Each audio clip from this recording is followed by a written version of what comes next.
ሰላም ጤና ይስጥልን ውድ የተከበራችሁ የቻናላችን ተከታታዮች እንግዲህ ዛሬ ኢንዛይም ፋክተርስ አፌክቲንግ ኢንዛይም አክቲቪቲ የሚለውን አምስተኛውን ፓርቲ ኢንዛይምን እናያለን ማለት ነው። ለቻናሉ ግን አዲስ ከሆናችሁ አሁንም ሰብስክራይብ፣ ላይክ፣ ሼር እያደረጋችሁ አበረታቱን ማለት ነው። እንዲሁም ደግሞ ቪዲዮውን ለሌሎች እንዲደርስ ሼር ማድረጋችሁን አትርሱ።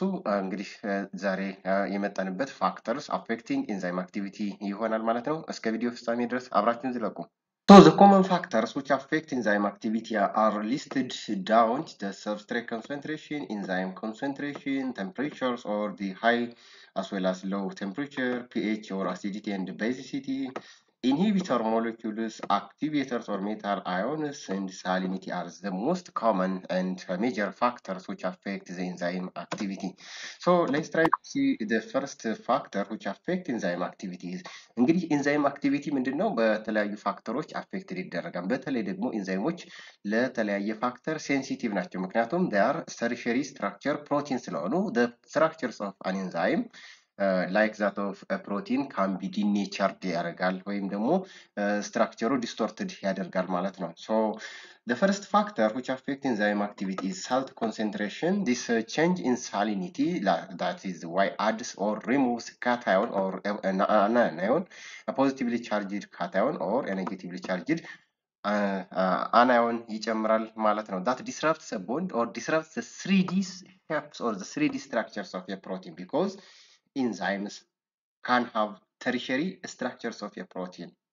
So those enzymes majorly affected by positive or negative ions. So disrupt attraction between charged amino acids, because amino acids are the building blocks for a protein. The same thing here.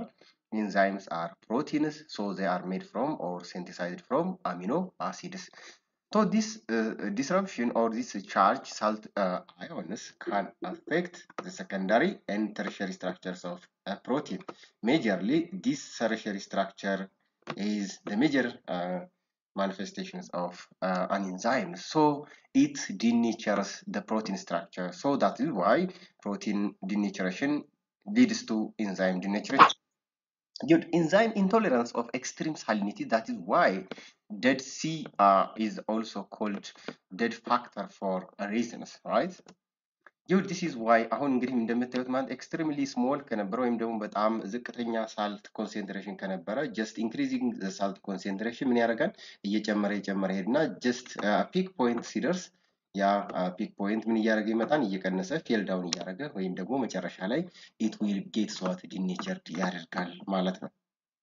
The second factor is factors which affect enzyme activities. Activators or metal ions የምንላቸው ናቸው ማለት ነው። Factors, those metal ions are what prosthetic group? They are cofactors or inorganic cofactors, small inorganic compounds and ions like metal ion like magnesium, potassium, calcium, zinc, iron and copper and the likes, but not just only.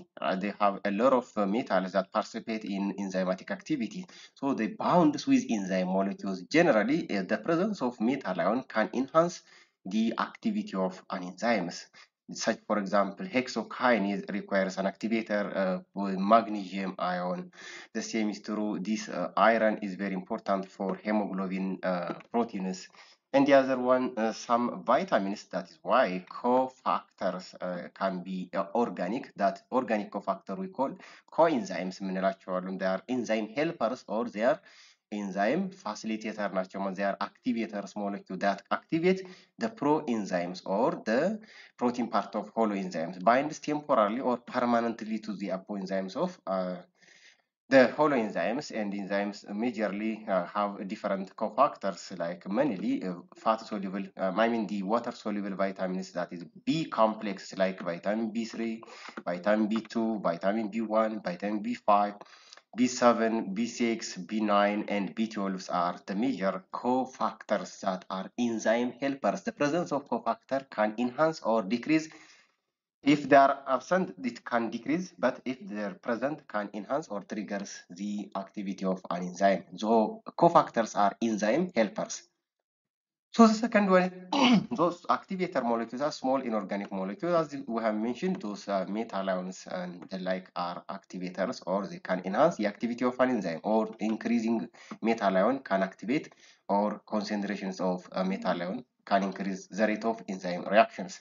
So enzymes are activated by ions or metal ions, positively charged metal ions, and bound with an enzyme molecules. So such, for example, enzymes like salivary alpha amylase or pancreatic alpha amylase can be activated by chloride ions. Enolase can be activated by fluoride ions. Hexokinase, pyruvate kinase, and so forth requires the presence of magnesium ions, and thrombokinase is activated by calcium ions. So major metal ions or activators are very important for activity of an enzyme to trigger or to enhance the rate of reactions.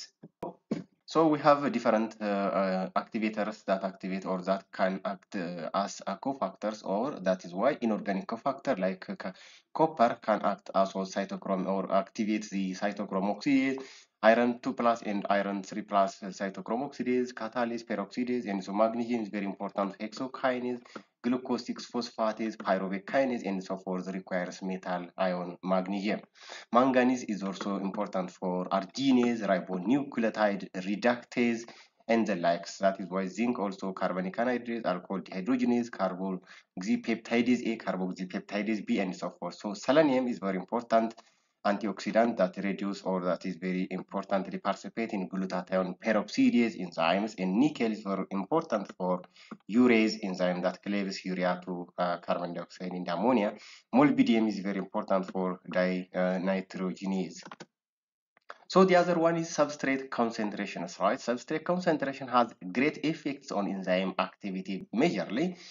Keeping the enzyme concentration constant, right? The enzyme concentration keep constant. Increasing the substrate concentration or the rate of reactant molecule or the concentrations of the reactant increases, the reaction will increase until the Vmax or the maximal catalytic activity reached.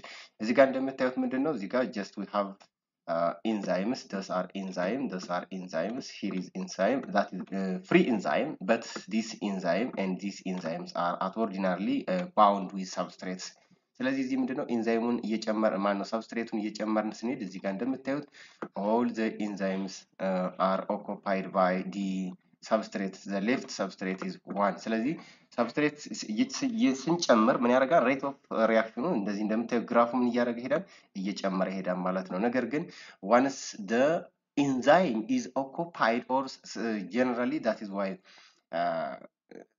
taken place within or occupied by the substrate ከተያዘ በኋላ ምን ያደርጋል? the graph becomes constant or it becomes what? horizontal line ይሆናል ማለት ነው። so increasing substrate concentration beyond the Vmax, ከVmax በላይ ብንጨምር ምን አይሆንም ማለት ነው? ኤንዛይም ካታላይዝ ሪአክሽኑ ቼንጅ አያመጣም ማለት ነው። so but እስከ Vmax እስከሚደርስ ድረስ ግን ምን ያደርጋል ማለት ነው? increasing the substrate concentration rate of enzyme catalyze reaction ምን ያደርጋል? ይጨምራል። እስከምን ድረስ? እስከ Vmax። ከVmax በኋላ ምን ይሆናል?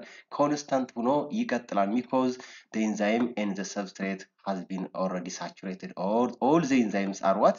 already occupied by the substrate ማለት ነው።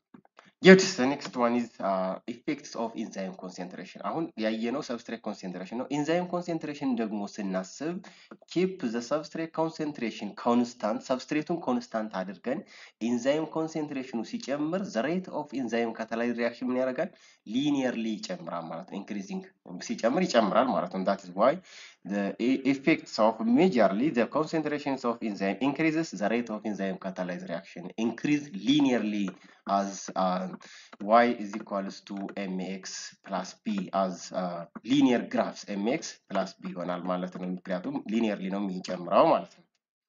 good. So the next one is effects of temperature. That is why the effects of temperature has significant effect on the activity of an enzyme. Optimal temperature አለው. Every enzymes have their own optimal temperature. እያንዳንዱ enzyme የራሱ የሆነ ምን አለው?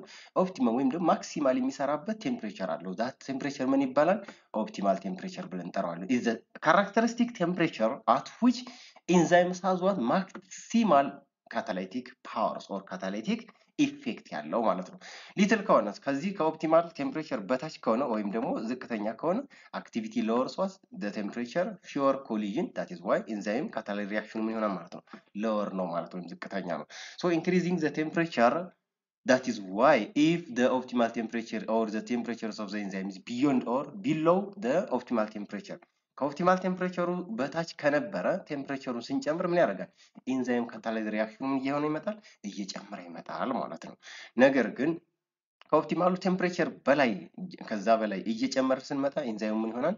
higher temperatures will denature the protein structures of an enzyme, so the enzyme gets denatured. Majorly, human digestive enzymes are denatured around 40 degrees centigrade and above, but they are effective at around 35 up to 40 degrees centigrade. But the bacteria can work around 60 degrees centigrade. But generally, right, increasing the temperature by 10 degrees Celsius raise or temperature by 10 degrees Celsius በጨመርን ቁጥር የኤንዛይም ሪአክሽን ምን ያደርጋል? by twofold or to double ይሆናል ማለት ነው። ኤንዛይም ሪአክሽኑ በሁለት ይጨምራል ወይም ደግሞ በሁለት እጥፍ ያድጋል ማለት ነው። So this enzymatic reaction generally enzymes have different what optimal temperature እዚህ ጋር እንደምናየው አሁን ለምሳሌ ዳይጀስቲቭ ኢንዛይሞች የሚሰሩት አራውንድ ስንት ላይ ነው ማለት ነው? 37 ዲግሪ ሴንቲግሬድ አካባቢ ነው የሚሰሩት። ከ37 በታች ከሆነ ቴምፕሬቸሩ ልክ 20 ዲግሪ ሴንቲግሬድ ላይ ቢሆን ለምሳሌ 30 እስከሚደርስ ድረስ ኢንክሪዚንግ ዘ ቴምፕሬቸር ምን ያደርጋል? ኤንዛይም ካታላይዝ ሪአክሽኑ ሊኒየርሊ ይጨምራል። ኦፕቲመሟ ወይም ደግሞ ፒክ ፖይንቷ እስከምትደርስ ድረስ this is ፒክ ፖይንት ምን ይባላል ብያቸዋለሁ ባለፈው? ትራንዚሽን ስቴት ማለት ነው። እዚህ ትራንዚሽን ስቴት ከደረሰ በኋላ increasing the temperature will decrease the enzyme catalytic reaction እዚህ ጋር ግራፉ እንደምታዩት እየወረደ ይመጣል። if it touches the x-axis the temperature is at higher level and the enzyme catalytic reaction becomes what? denatured. that is why stop ማለት ነው። enzyme catalytic reaction ምን ያደርጋል? ቆመ ማለት ነው። so the last factor or the other factor is effects of pH or acidity and basicity. The same is true here in pH, that is like that of the temperature. Each and every enzymes have their own optimal pH ማለት ነው። እያንዳንዱ ኢንዛይም ኦፕቲመም pH አለው ማለት ነው። that optimal pH is the characteristic pH at which the enzymes has what? maximal catalytic activity ወይም ደግሞ maximal catalytic power የሚመረጥበት ወይም የመጨረሻው ከፍተኛ የሆነ አቅሙን የመጨረሻ አቅሙን ሲጠቀም ያ ኦፕቲማል pH እንለዋለን። mostly the major digestive enzymes works at around 7 pH or pH of neutral condition ላይ ነው አብዛኛው የሚሰሩት። ግን ሌሎች አሁን ኤክሴፕሽናል አሉ ላይክ እንደ ፔፕሲን works at acidic pH and others like እንደ አርጂኔዝ works in basic conditions። ስለዚህ እያንዳንዱ ምን አላቸው? የራሳቸው የሆነ ኦፕቲመም ቴምፕሬቸር አላቸው። በዛ ቴምፕሬቸር ነው የሚሰሩት ማለት ነው። that optimum temperature is for a particular enzyme effective or what maximal catalytic power ነው ማለት ነው። እዚህ ጋር እንደምናየው ፔፕሲን 1.5 catalase 7.6 trypsin 7.7 just fumarate 7.8 the ribonuclease 7.8 thus are what working around the neutral pH ላይ ነው ማለት ነው። ስለዚህ increasing beyond the ኦፕቲማል pH ከኦፕቲማሙ በላይ ለምሳሌ ፔፕሲን ብናይ 2 ነው። ከሁለት በላይ እየጨመረ ስንሄድ ምን ያደርጋል? the enzyme catalytic reaction becomes what? እየቀነሰ ይመጣል ዲክሪዝ ያደርጋል። then finally the enzyme gets what? denatured ያደርጋል ማለት the same is true most metabolically or the digestive enzymes work around a pH of 7 ማለት ነው። 7 ላይ ነው የሚሰሩት። ከ7 በላይ ሲሆን ደግሞ ቴምፕሬቸሩ ማን ነው pH እየጨመረ ሲመጣ enzyme catalytic reaction ምን ያደርጋል? እየቀነሰ ይመጣና x axis ነካ ማለት totally the enzyme activity is what? denatured ሆኗል ወይም ቆሟል ማለት ነው። Okay, the other factor is enzyme inhibitor የምንላቸው ናቸው ማለት ነው። inhibitors are chemical substances or chemical groups that loses the activity or that causes the loss of catalytic roles of enzymes or that can decrease the activity of an enzyme catalytic reaction. So inhibitors are, it may be drugs, it may be xenobiotics or it foreign substances or any molecules that can diminish or decrease the activity of an enzyme. እነዚህ የምላቸው የኤንዛይምን አክቲቪቲ የሚቀንሱ ናቸው ማለት ነው። So they can change the protein structures of an enzyme and they may be what? reversible or irreversible ሊሆኑ ይችላሉ። So reversible inhibitor የምንላቸው they can be reversed once we remove the factors or the inhibitors. That is why the activity of an enzyme will be what? regain ያደርጋል። የኤንዛይሙ አክቲቪቲ እንደገና ይመለሰ ምን ካረግ ኮምፒቲቲቭ ወይም ማለት ሪቨርሲብል ኢንሂቢተሩን ስናስወግደው ማለት ነው። ዲያዘር ዋ ኢሪቨርሲብል ኢንሂቢተር የምንለው አለ። ይህ ኢሪቨርሲብል ኢንሂቢተር ግን that partially or totally lost the activity of an enzymes irreversibly ማለት ነው። ሶ እነዚህን ደግሞ በዲቴይል በጣም ሰፋ ባለ መልኩ እናያቸዋለን ማለት ነው። ለዛሬ እዚህ ላይ ይበቃናል ማለት ነው። ስለነበረን ቆይታ ከልብ እያመሰገኑ በቀጣይ ቪዲዮ በቀጣይ እንግዲህ ኢንሂቢተር የሚለውን የምንመለከት ይሆናል ማለት ነው። በያላችሁበት ሰናይ ጊዜ ይሁንላችሁ እያልን ማለት ነው። የዛሬን በዚህ አበቃን። ባይ ባይ ኤቨሪባዲ።